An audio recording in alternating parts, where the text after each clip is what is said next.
Hello, this is Robert Smith. I'm in Sydney, Australia at Queen's Park, and I don't know if you can actually hear all the noise around me, but I'm actually in a forest with thousands of bats everywhere.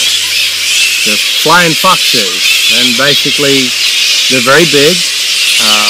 Contrary to most people believe, is that actually the foxes are not blind. They can actually see. And they do fly at night to get fruit and then come back in the morning. So this is very early in the morning. I guess they just flew back from a feed and now they're trying to settle down for sleep. So one of the things I want to talk about is,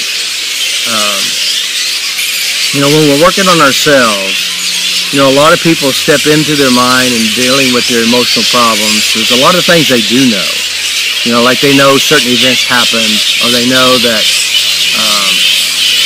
this happened when I was 5 and 7 and 12. But oftentimes, when you're working on yourself, you go in as if you were blind. You can't see really how and why you have the problem.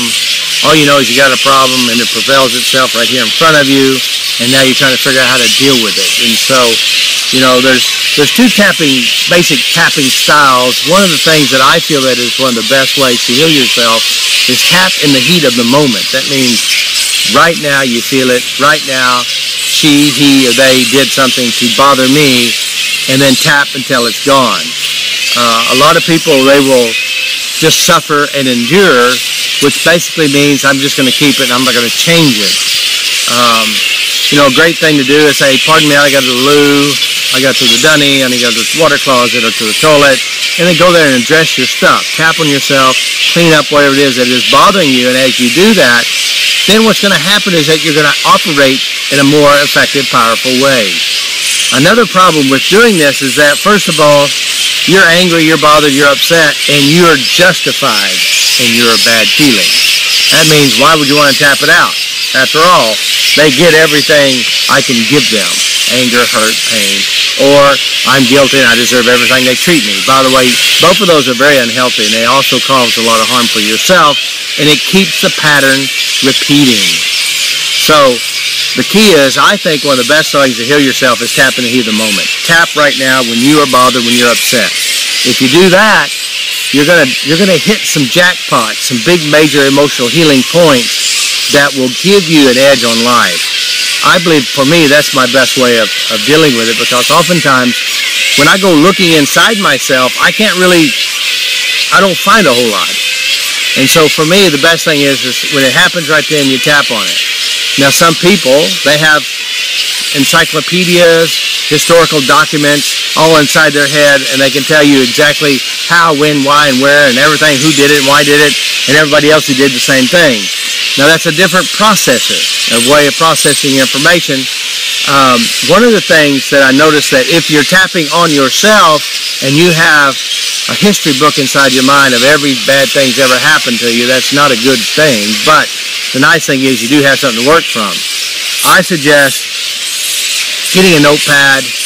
There's a process we call the art of change, and you can find it on YouTube, one of my videos. It's something I created, which gives us the key to going in and changing what actually is creating your great problems. And when I say great problems, because we don't see them as problems, they're just productions. It's something you know how to do. It's not something you've done to yourself based on your emotional internal references. So the art of change is, the problem, whatever the problem is. And then one of the things you may ask yourself, how do you know I have this problem? How do you know? I feel it. I have memory proof. They said this, they did this, I feel it. Whatever you do inside yourself, then you start working it. Have you ever done this before? You experienced this before? You go up and you change every memory that supports this. And if you had never experienced it before, maybe you know someone who has, and you may want to address that as well. What you witness inside your mind. Most people don't realize everything in your mind is truly you. So when you're recalling a bad event, it's not them doing it to you anymore, it's you doing it to yourself. Great skill to understand that it is you doing it to you. So if you're holding memories inside you that taunt you and torment you, that's not a good decision. Go to the memory and change it. There's many ways that you learn with Faster EFT as far as re-imprinting. Understanding everything inside you is yourself. Secondly, every character, every act, every play is you doing it to you. And if everything inside you is you, you can change everything inside you. If you believe it's everybody doing it to you and it's your father still doing it to you and he's been dead for 10 years, it's not him, it's you. So understand it's you. Make peace with that, tap it, clean it, and flip the memory. Flipping the memory means rewrite the memory, change the actual memory to where it happens the way you want it to happen.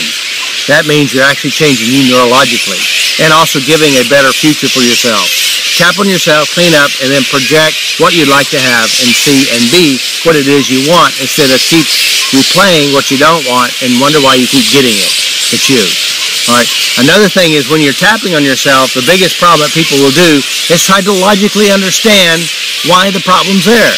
Logic will never solve your problems. Had that worked, you would already have no problem. Logic and the unconscious mind, the emotional system, are two different systems. So when you're tapping on yourself, do not try to understand why. Just notice what you have within you, feel it, see it, tap it until it changes. If it doesn't change, keep working until you do. Change the facial expressions on everybody.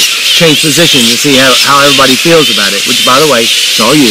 So the biggest mistakes people will make is, first of all, they don't tap in the heat of the moment. Secondly, they have a history book inside their mind. They rehearse what they said they didn't want. And then I suggest tapping until you flip it. Change the memory until you don't have it. You know, some of the questions are to change is the magic of Faster EFT. It's a great resource to create healing. So I hope this makes sense. Pay attention to what you do inside yourself, tap in the heat of the moment, and keep working on what you know. And change what you know and turn it into what you'd like to have in your future and you wish you had in the past. And remember, it's not your father doing it to you, it's actually you doing it to you. And you're just using a memory to torment the two of you. Stop it. This is Robert Smith here in Australia, Sydney, Australia, with thousands and thousands of bats. It's one of the things I've always wanted to go do is to come and find a bat colony and just sit, watch, and listen. And that's what I finally have done after about 4 or 5 events. So 4 or 5 times I've been here. So pretty cool. I smell coffee though. No, it isn't coffee. Oh, guano. Ha! Peace.